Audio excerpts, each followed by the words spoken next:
Greetings, YouTube. Today I'm going to talk about the film, The Tales of Despereaux. Pardon the hat, it is rather raw here at the moment. Spring in New England.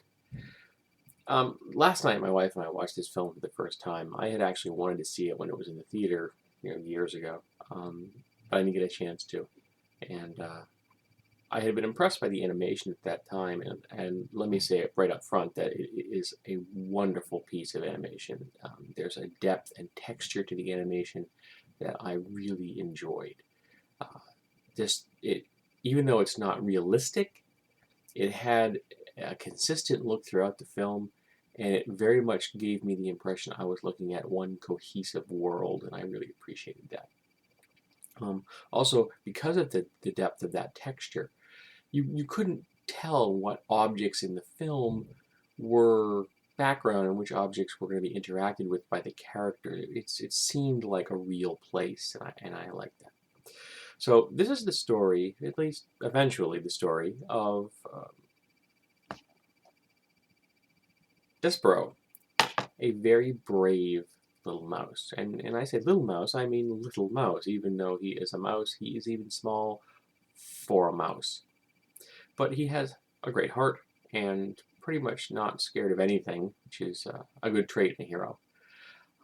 I like the fact the film opens with another character, and then you're allowed gradually over time introduced to Despereaux as an infant and then as a young adult.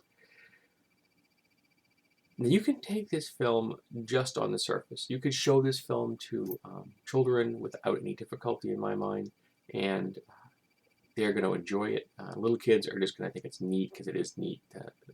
The action, there's interesting things going on. I think it would keep most kids of age, 4 and up engaged. But there is more going on in this film than just a story with a somewhat happy ending.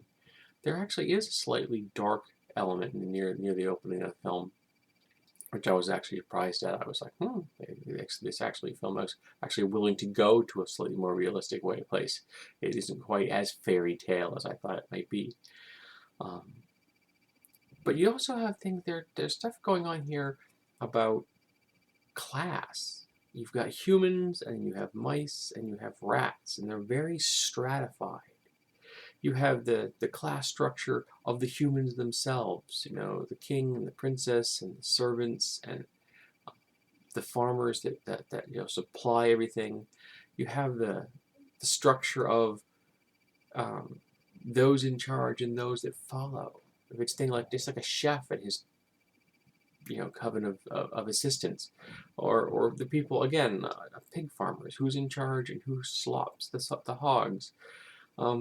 The rats, who's in charge, why are they in charge, and to a slightly lesser extent, I also think you have some commentary about people who are in charge of resources.